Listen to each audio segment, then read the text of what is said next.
The day before my wedding, I watched my future mother-in-law Margaret deliberately kneel in the muddy driveway, dabbing at puddles with a tiny cloth while neighbors gathered around.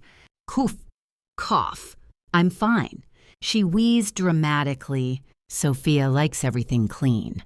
So I need to clean up all this mud, or she'll be angry if it stains her wedding dress tomorrow. The neighbors immediately turned on me, calling me heartless for making a poor mother suffer. My fiancé William's eyes reddened with emotion as he grabbed my arm and declared, "My mother is so good to you, you better be grateful and treat her right." But when I caught Margaret's smug, calculating expression, I couldn't help but smile. She wanted to use manipulation tactics to control me. What a coincidence I was an expert at this game, too. My name is Sophia Chen, and at 27, I've built a successful career as a senior marketing executive in Portland. I'm known for my sharp instincts and ability to read people skills that have served me well in both business and personal relationships. What most people don't know is that I learned these survival tactics early. Dealing with my manipulative stepmother from age 5, I can spot emotional manipulation from a mile away, and I'm exceptionally good at playing the game when necessary. The trouble started 3 days before my wedding, when my best friend Maya sent me a series of videos from William's neighborhood. In the footage, it was clearly a cold winter day. People were bundled up in thick coats, yet Margaret was wearing only a thin, short-sleeved shirt. She stood outside William's childhood home holding a piece of cloth no bigger than a washcloth. The ground was muddy from recent rain, with puddles scattered across the unpaved driveway. In the next frame, Margaret deliberately knelt directly into the largest mud puddle. Oh my goodness, Margaret, what are you doing? Is everything okay? A neighbor called out, rushing over with genuine concern. Margaret looked up with tears in her eyes, her whole body trembling. Then she began coughing dramatically. Cough, cough, cough. It's nothing. Really? My son's fiancé likes everything spotless. I need to clean up all this mud so it won't dirty her wedding dress tomorrow when she arrives. She continued dabbing the cloth into the muddy water, her movements deliberate and theatrical. Her hands were supposedly turning red from the cold water. Though I noticed she was careful to keep the cloth mostly dry, the neighbors were immediately outraged. Clean. What kind of cleaning is this? That city girl thinks she's too good for us country folk. She's tormenting you. I always said you were too nice. Margaret, someone needs to teach that girl a lesson tomorrow. I've never seen a daughter-in-law who dares to lord over her mother-in-law like this. Margaret shook her head with a martyred smile. I know you all care about me, but times have changed. Nowadays, the daughter-in-law is the boss of the house. I have to listen to her. It's fine. Cough, cough. Her words sounded submissive, but her body language screamed performance art. She trembled dramatically, as if about to faint from the exertion. The neighbors ran to get more people from around the block, bringing back a whole crew of local gossips who were now planning exactly how they'd teach me a lesson tomorrow. They wanted to make sure I knew who was really in charge of the Carter household. Margaret continued her sweet, martyred act. Everyone, please don't worry about me. I think there might be some misunderstanding between you and Sophia. Maybe if we all sit down and talk tomorrow, we can clear things up. I rolled my eyes watching the video. My attention focused on that piece of cloth in her hands after sitting there for hours. It was still only half wet. You could probably drop that dirty water directly into my eyes and it wouldn't hurt me. Too bad all those neighbors were too blind to notice. The final video showed William arriving home the moment he saw his mother kneeling in the mud. His eyes immediately reddened with emotion. This time, Margaret put on a more convincing performance, finally getting that cloth properly soaked. She looked up at William with perfect tragic timing. "Son, I'm cleaning as fast as I can. I promise by tomorrow when Sophia arrives, there won't be a single mud puddle left. As long as you two are happy, I'll do anything." The video ended there, but I didn't need to see more to know that William had fallen completely for his mother's act. Sure enough, just minutes later, William called me, his voice choked with emotion. "Babe, do you know how good my mom is to you? His voice broke off, too overwhelmed to continue. After a moment, he managed to say, "From now on, you absolutely have to be respectful to her. In our house, my mother comes first. You need to be a good daughter-in-law and show gratitude." I wasn't even officially part of the Carter family yet, and I was already being smeared throughout the neighborhood and burdened with some supposed debt of gratitude. Maya texted me, "Girl, your future mother-in-law is straight up manipulative. This won't be easy to deal with. Be careful." I laughed. What a coincidence I was manipulative too. The only difference was that expired green tea couldn't compete with 1,000-year-old vintage. I'd been using these tactics since I was 5 years old to deal with my toxic stepmother. I changed clothes and drove straight to William's house. A real master manipulator never lets damaging rumors spread to the next day. When I arrived at William's place, I couldn't help but laugh with anger at what I saw. Hours had passed, and Margaret was still sitting in the exact same mud puddle, still dabbing with that pathetic piece of cloth. At this point, I could have crawled over and slurped up that puddle faster than she was cleaning it. William stood beside her with his phone, recording video after video. Tomorrow is my wedding day, and my mother is kneeling in the dirt cleaning mud for my wife. He narrated dramatically, "I will love my mother forever." He kept changing angles, filming multiple takes of the same scene. But throughout this entire performance, he never once actually helped his beloved mother. This was peak social media filial piety performing love for the cameras while doing nothing to actually help. I slapped my forehead.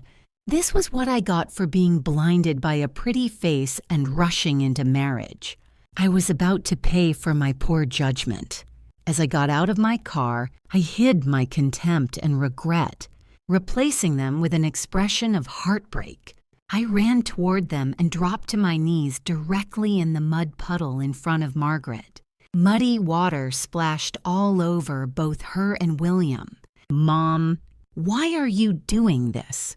I cried, and the tears that came were more genuine than William's had ever been.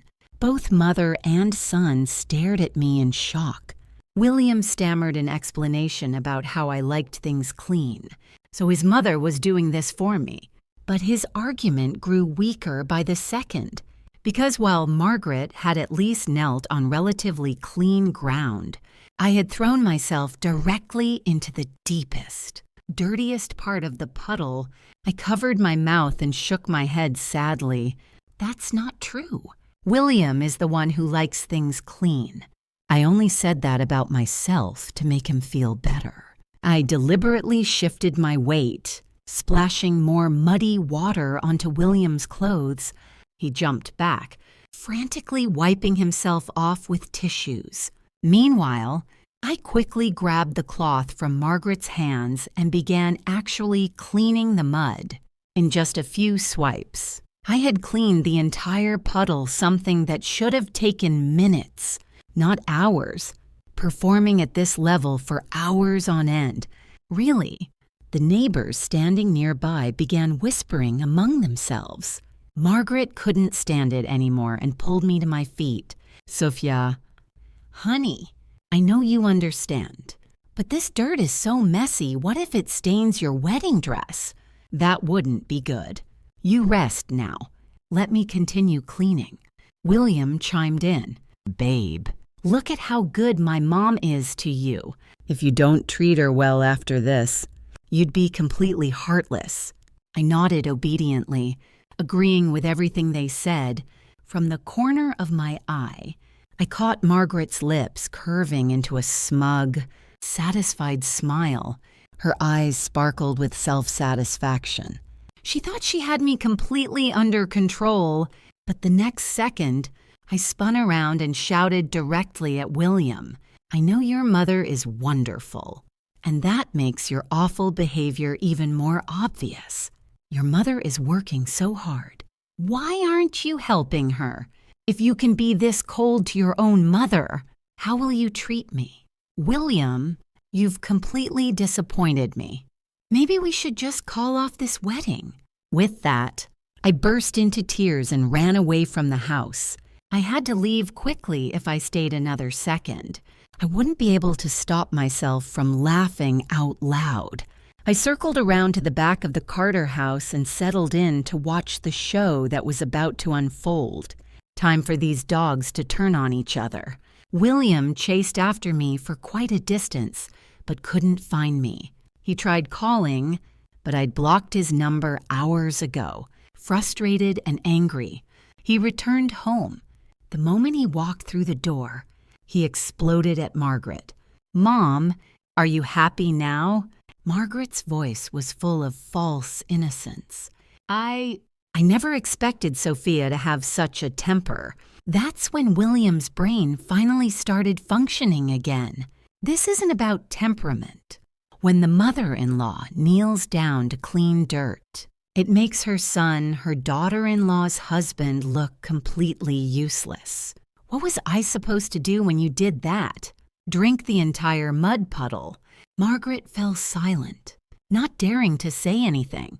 After a moment, she started to head back outside to continue her cleaning, saying she'd wait until tomorrow when the ground was clean and I would stop being angry.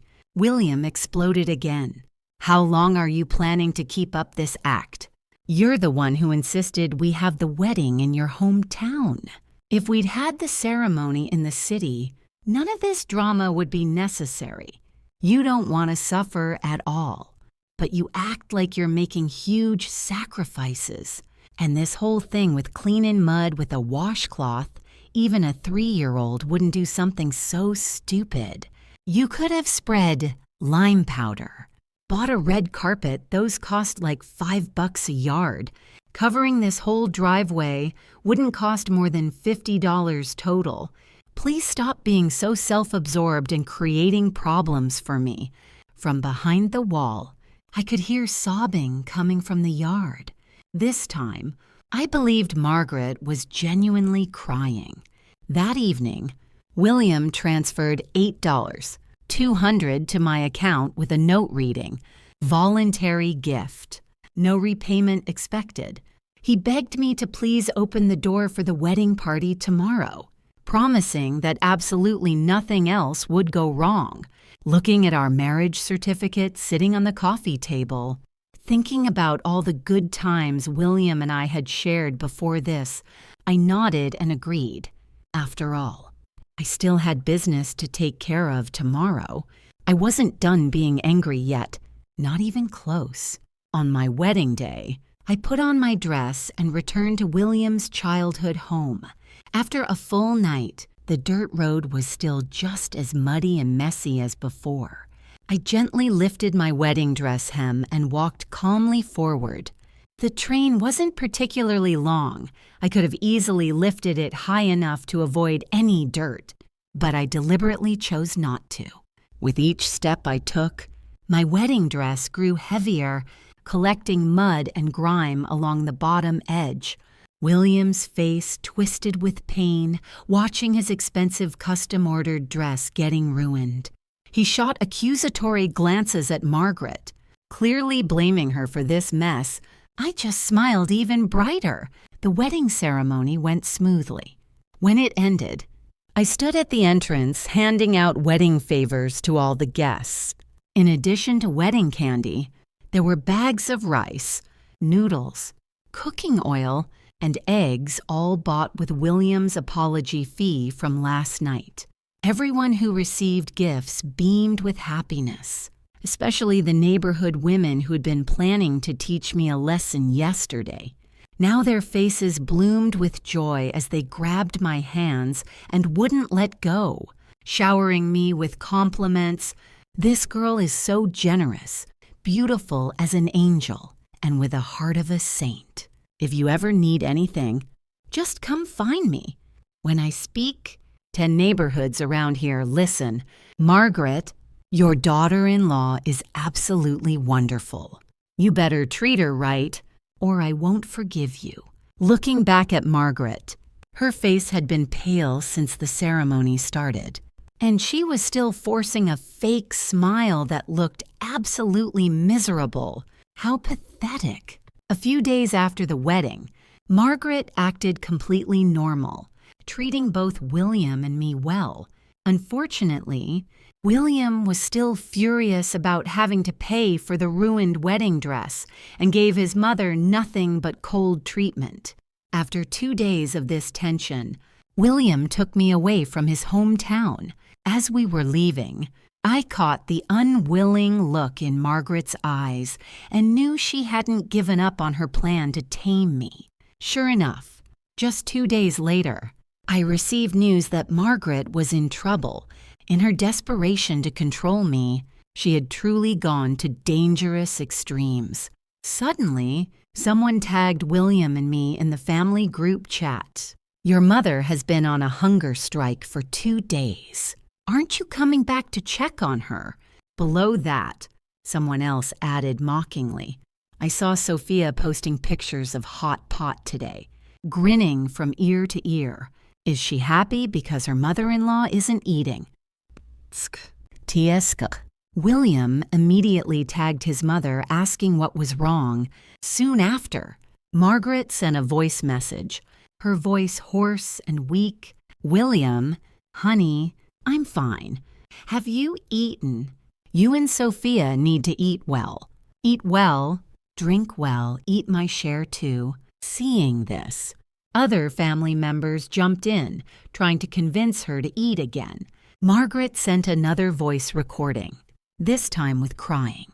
I keep thinking about how Sophia and William fought because of me, and my heart aches so much I can't swallow anything. Son, it's nothing. Not eating is no big deal. When you were little, I was lucky if I got 3 meals in 5 days. William was sitting next to me, and after hearing the recording, he burst into tears. When I was small, our family was poor. Mom would skip meals to give me food, and she'd faint from hunger multiple times.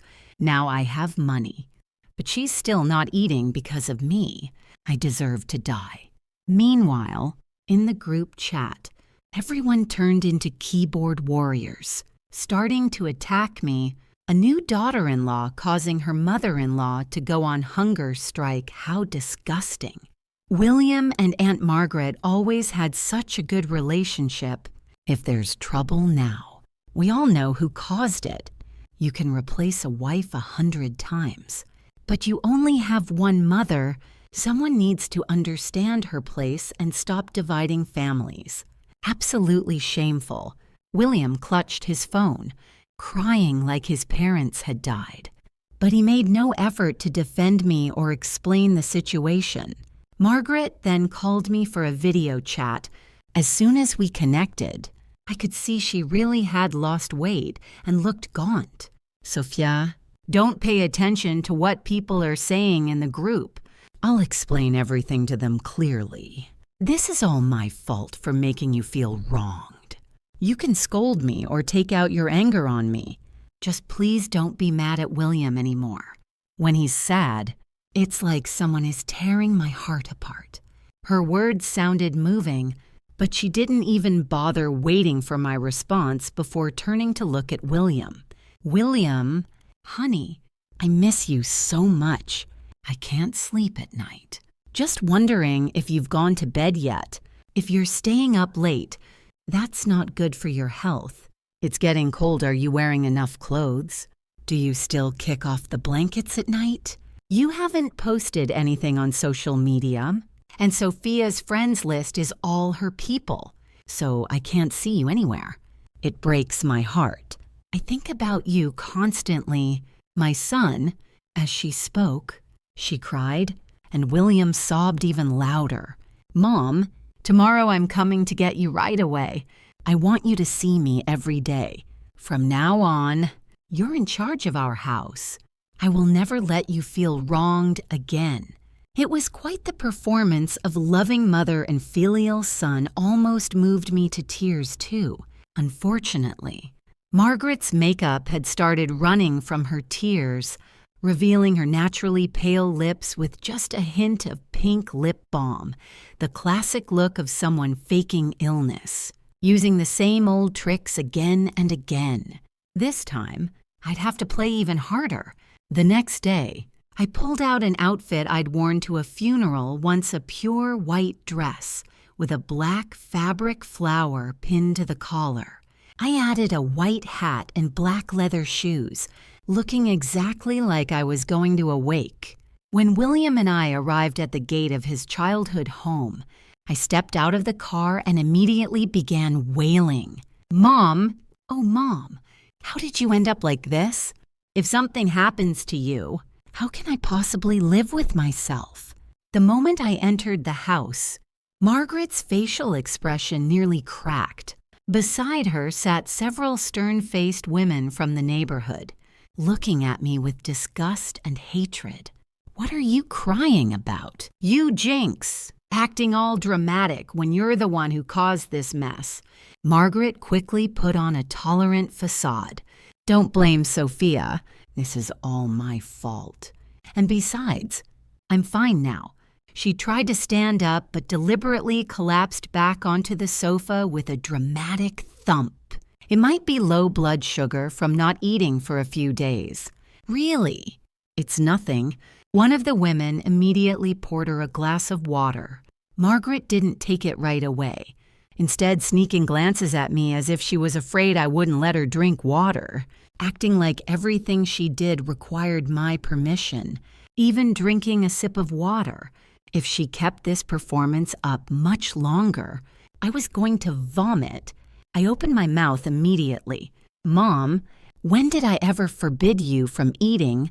I bought you so many delicious things you can eat whenever you want. I rushed into the kitchen and opened the cabinets, pulling out a huge pile of gifts, bird's nest soup, ginseng, imported fruits, premium snacks. Look at all this. So much food. You can eat it anytime you want. Wait, why is more than half of it missing? Margaret's face fell as she explained she'd given it all to the neighbors. She thought she'd gotten away with something. But those women beside her had already started showing their true feelings, their faces darkening with anger. After all, these were expensive items, and she'd given them to random neighbors, instead of sharing with them the people who came here today specifically to defend her honor. I pretended to be disappointed and sighed. Mom, you're so generous. Well, if you don't like those things, let me share them with the aunties here. Neighbors can't compare to our own family. The moment they heard they'd get their share, the women immediately brightened up, smiling warmly again. I stood in the middle of the living room and announced loudly, since everyone is here today, I want to acknowledge that Mom's hunger strike is my fault, and I apologize. Whatever Mom has gone without these past few days, I'll punish myself with double. Margaret's face lit up with joy, her lips trembling as she tried not to smile. She pretended to refuse. Sophia, don't do that. I could never let you suffer. I only went without food and sleep for 2 days and 2 nights. It's nothing, it's over now. All over. One of the women set down her gift box and stood up. Fine. Then Sophia can go without food for 4 days and 4 nights. I won't make it too hard on you. You can drink water and milk. For sleep, I'll give you 2 hours a day. 4 days means 8 hours total. That's plenty." Margaret's lips trembled with suppressed excitement. She was obviously thrilled, but still trying to control herself from laughing out loud. Her voice shook with fake emotion. "Sister, you've always been fair. We've always listened to you. If you say so, how can I argue?" "Really? She turned and grabbed my hand, suddenly strong enough that there was no sign of low blood pressure anymore. "Sophia, this is going too far. Just this once, okay? Never again." "Haha. If I actually agreed to this and set this precedent, I'd be living in mother-in-law hell for the rest of my life." "Nice try."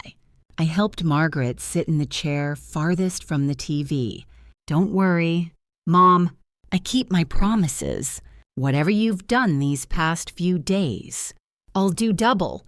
I was worried about you living alone out here, so I already had security cameras installed to monitor everything.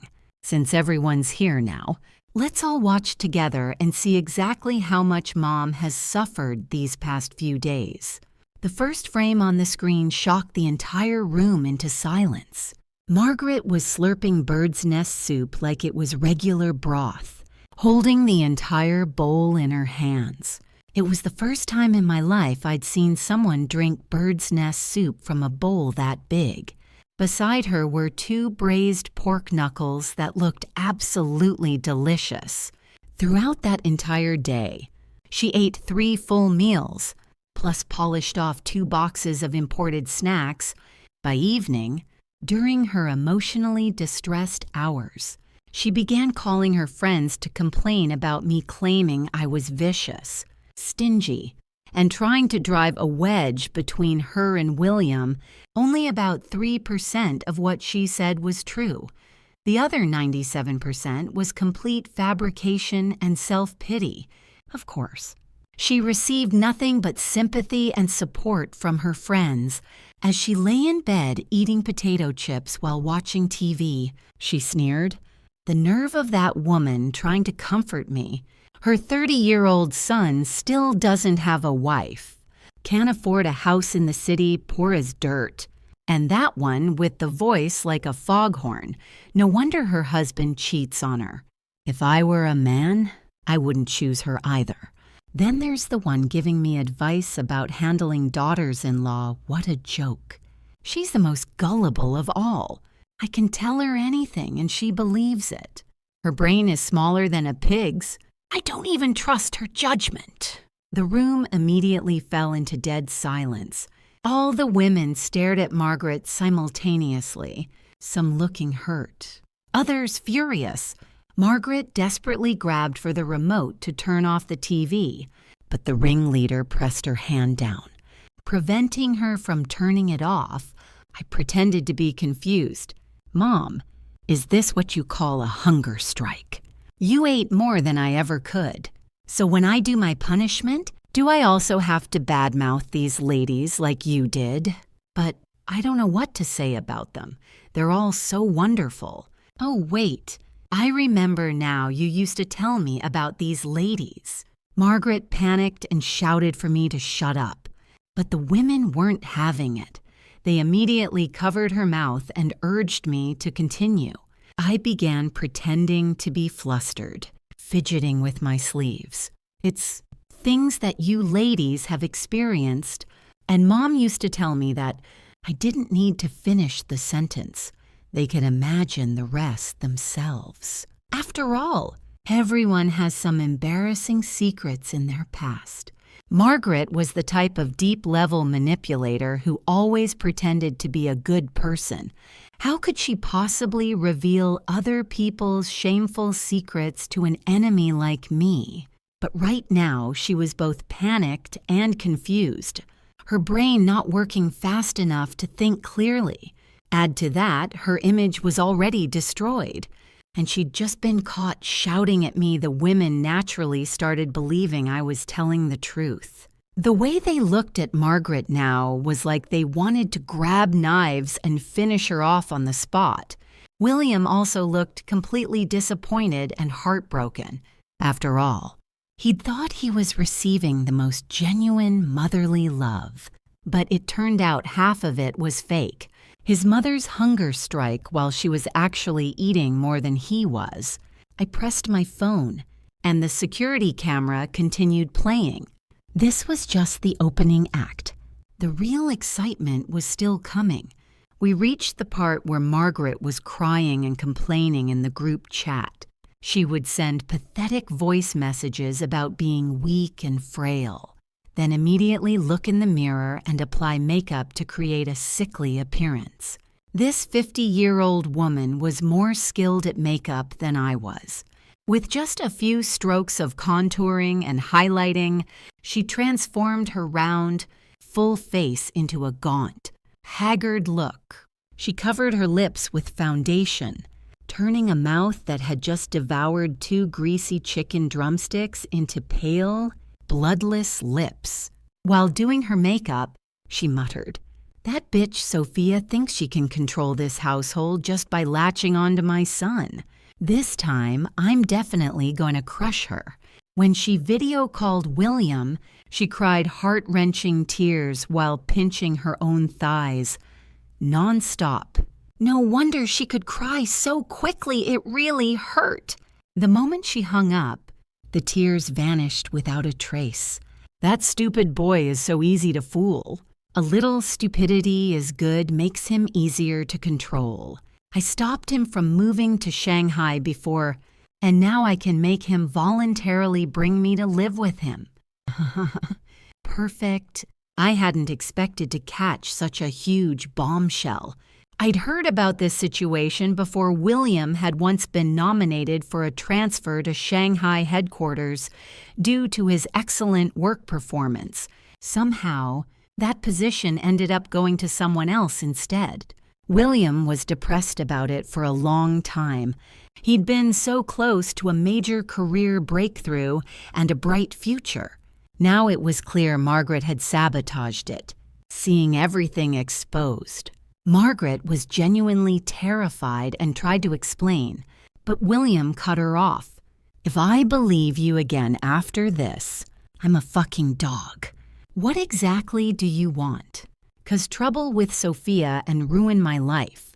Tell me, is there a single true word that comes out of your mouth?" Margaret shook her head, still trying to deny everything, when slap, the ringleader woman smacked her so hard her face twisted sideways. "You fucking bitch! How dare you badmouth my son? You disgusting whore, you think you're so pure." The second and third women rushed forward, and 3 of them held Margaret down and beat her properly. William stood watching without any intention of intervening. He just pulled me toward the door and said to his mother, "This time you really screwed up. If you want to repent, go ahead. A real hunger strike would be even better." I looked up at Margaret and caught her eyes full of venomous hatred directed at me. I smiled sweetly and winked at her. "Lost again. Didn't you?" This time Margaret stayed quiet for half a month. I didn't believe she'd actually turned over a new leaf. She was probably plotting an even bigger scheme. Right now, her reputation was completely destroyed, with almost no chance of turning the tables. But just when I thought it was over, I was already prepared. I'd make sure that next time, she'd never be able to raise her head again. Margaret. The murmurs started immediately around us. Damn, this can't be fake, right? That many different men, 6 hotel bookings in 1 week. She's really thirsty. This is so embarrassing.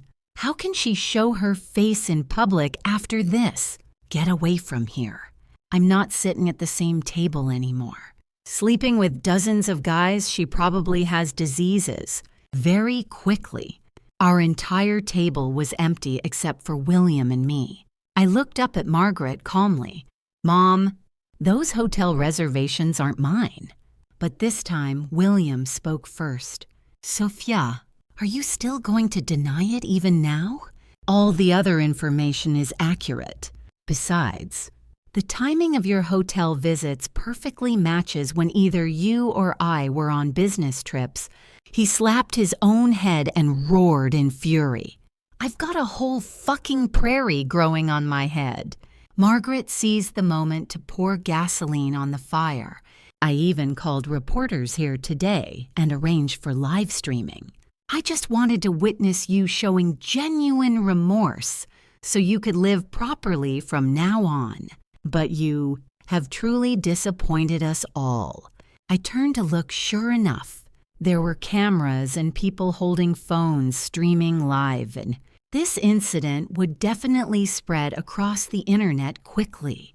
Perfect. I glanced at my watch. It was almost time anyway. Margaret immediately grabbed my hand and pulled me to my feet. Sophia, the Carter family will never accept a promiscuous daughter-in-law who doesn't know how to behave herself. Today, in front of everyone, I declare. She couldn't finish her sentence because a heavy-set woman burst through the main entrance. Margaret Carter, I finally found you.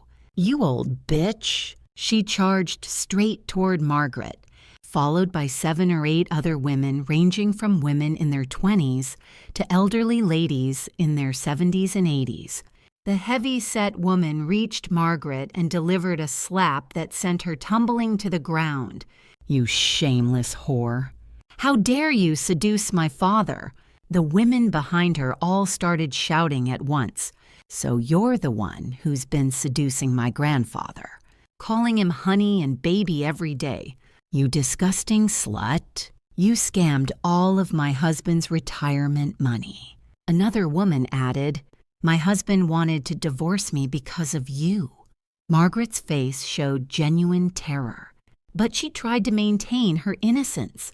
Who are you people? I don't know you. Get out of here or I'm calling the police. One of them pointed at the large screen still displaying the hotel information. You still have the nerve to play innocent. You posted all that evidence yourself. You rotten whore. William rushed to stand in front of his mother, pointing at me and shouting, those are Sophia's hotel records, not my mother's. The heavy-set woman simply shoved William aside. Get lost. You bastard. Today I'm going to show you what your mother really is. A young woman stepped forward to operate the laptop behind the stage. With just a few clicks, the large screen switched from text and dates to clear surveillance video footage. It showed Margaret entering and leaving hotels with over a dozen different elderly men, all within the past month. Turns out Margaret wasn't just eating well, she was also performing well. When entering the hotels, she was dressed neatly and properly. When leaving, her clothes were disheveled and her neck was covered with hickeys. The entire venue fell silent except for shocked gasps, camera clicks, and what the fuck exclamations throughout the room. Margaret collapsed completely, covering her head and moaning, "It's not me. It's fake. It's AI face swapping. I'm calling the police on all of you." Then she pointed at me. "It's Sophia. She did this. She face swapped me into these videos." But no one believed her. Margaret and I were completely different in height and body type. The heavy-set woman spotted the pile of gold bracelets on the table and grabbed the largest one. "Isn't this the one my old man bought for you?" Holding the bracelet, she kicked Margaret directly in the chest. Margaret doubled over in pain, writhing on the ground like a maggot. "You bitch." Flirting with old men at the community center, making them buy you gold, luring them to hotels, then scamming all their retirement savings. The screen changed again. This time it showed private chat messages between Margaret and her elderly boyfriends, full of sexually explicit language, along with photos of Margaret in sheer lingerie and fishnet stockings. The level of explicitness, if posted online, it would definitely be censored immediately. Next came bank transfer records. The old men had been sending her payments of $800 or more at a time. No wonder she could service a dozen men at once. They were very generous customers. The screen suddenly went black. When it lit up again, everyone at the venue was stunned. This time it was Margaret's complete background check. Margaret's life story was more dramatic than a soap opera. In her youth, she'd been involved in 6 different incidents where she was beaten up by angry wives, ending up at the police station each time. She'd had 8 abortions. The most recent one was from earlier this year. Besides the dozen-plus elderly men in real life, she also had 8 online boyfriends. The youngest was an overweight college student. They were planning to meet next month. Margaret had already prepared a box of condoms and over a dozen adult toys. All her shameful secrets were exposed. She lay sprawled on the ground like a corpse, not moving a muscle. If her whole body wasn't still trembling, I would have thought she'd actually had a stroke on the spot. Just when I thought the drama was over, the ringleader woman suddenly stood up. She looked at William with contempt. I heard you treat your mother so well because when you were little, she'd skip meals to feed you and fainted from hunger multiple times. Idiot! A mother like yours doesn't have any maternal instincts. She ate meat at other men's houses every day and brought you back dried breadcrumbs. Even the bakery owner felt sorry for you and wanted to give you some meat. But your mother said, "He's a bastard as long as he doesn't die." That's enough. Oh, right. You still think your father is dead. Actually, nobody knows who he is. Your mother fainted because she was either pregnant or had just gotten an abortion. William's eyes turned blood red as he screamed. I don't believe it. An elderly man in the corner quietly raised his hand. I was that bakery owner. My wife and children are all dead, so I'm not afraid of anything anymore. Yes, it was me. Here are the handwritten letters I sent to your mother. They're a bit explicit. Do you want to read them? Finally, Margaret couldn't take it anymore. She let out one final scream and passed out. I followed her to the hospital. After all, I still had a few things to say to her, but the doctor told me she suffered severe emotional shock and extreme mood swings that triggered a stroke. I walked into the hospital room and saw her lying in bed with a crooked mouth and lopsided eyes. When her gaze met mine, she immediately became agitated. Margaret kicked off her blankets, her mouth making strange, incomprehensible sounds. She was probably cursing very crudely, but since she couldn't speak clearly, it sounded like she was singing. I sat down on the edge of the bed and peeled an apple to eat. I took a bite. It was sweet. I asked Margaret, "Did you enjoy getting exposed?" Surprise! I deliberately let you expose my information. I just changed the name on the person's details. You were too stupid to realize those were actually your own hotel records. Margaret became even more agitated, making growling sounds like a wild animal. I pulled my chair back a bit and opened my phone to show her the videos going viral online.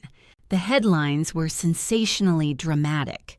Evil mother-in-law tries to expose daughter-in-law's secrets. Accidentally exposes her own, instead shocking. 50-year-old woman caught servicing. Dozens of elderly men in hotels. The side chick of dozens of families turns out to be just one person. Internet users were masters of video editing. One clip showed Margaret cursing me, immediately followed by the heavy-set woman slapping her to the ground. Another showed her declaring she'd saved gold her whole life, immediately followed by the other women identifying which old man had bought each piece. Margaret was so furious she was panting like a dying cow. I continued reading comments aloud to her. This rotten green tea makes me want to vomit. Is anyone in the same city? I'll pay $300 to have someone beat her up for me. Still trying to expose other people. Absolutely disgusting. Now, her information is all over the internet. Every single line is shocking. The story spread even wider, with former acquaintances jumping in to share more dirt about Margaret. Someone revealed that in high school, she'd already been a homewrecker, breaking up several couples who were about to get engaged. Another person shared how she'd seduced the old man who owned the clothing store just to get new clothes for New Year's. After reading all that, I turned back to Margaret. Is all this true? Behind her, the heart monitor started beeping with warning alarms. I quickly went to get the doctor. After emergency treatment, the doctor announced, "Her condition is more serious than we initially thought. She may be bedridden for life." Over the following days, I visited her like a dutiful daughter-in-law. Every day I read her the latest online comments, cursing and insulting her. After all, every time I visited, she got angry. And when she got angry, her condition worsened. Most importantly, she couldn't speak or fight back. Each day like this made me feel more and more satisfied. During this time, William never came to visit once. His situation wasn't much better than his mother's. As public opinion continued to explode, over a dozen men came forward claiming to be William's biological father, demanding to reclaim their son. What they all had in common, they were very poor. While William was relatively well off compared to his peers, some of them live-streamed. Others demanded DNA tests, basically harassing him, non-stop. William's company fired him to protect their reputation. Now he had to hide from the old men day and night. That day, as soon as I got home, William suddenly rushed out and fell to his knees in front of me. "Babe, can we leave this city? I'm sorry. I apologize to you. Please forgive me. It was all my mother's schemes that made me not trust you. As long as we get away from her, our relationship will definitely improve." I pushed him away. "Meet me at the courthouse tomorrow at 9 a.m. If you don't show up, I'll make sure you can't survive in this city. Seriously, I'm beautiful. Wealthy. Why would I keep a man whose parentage is unclear, whose life is a mess, who's trash in every way?" I used to think he was handsome, but now looking at William just reminded me of Margaret. It made me nauseous. "Get lost, you piece of garbage." William initially wanted to drag out the divorce proceedings, so I sent his location to all dozen of his potential fathers. After being surrounded by the daddy squad again, he was so scared he went pale and was forced to sign the divorce papers. By this point, he didn't dare take care of his mother anymore. But unexpectedly, his mother sued him instead, so he had no choice but to take Margaret home to care for her. Now the mother and son had sold their city house and fled back to their hometown. I heard the neighbors threw garbage at their door every day and cursed them constantly. The two of them lived together, but fought constantly. But none of this had anything to do with me anymore. I stretched and sat down at my computer. I should take advantage of the viral attention. Such a dramatic story would be a waste not to capitalize on. I opened my keyboard and began typing the first line. The day before my wedding, it was pouring rain, and my future mother-in-law deliberately knelt in the muddy driveway in front of the house, dabbing at the dirty water below with a cloth.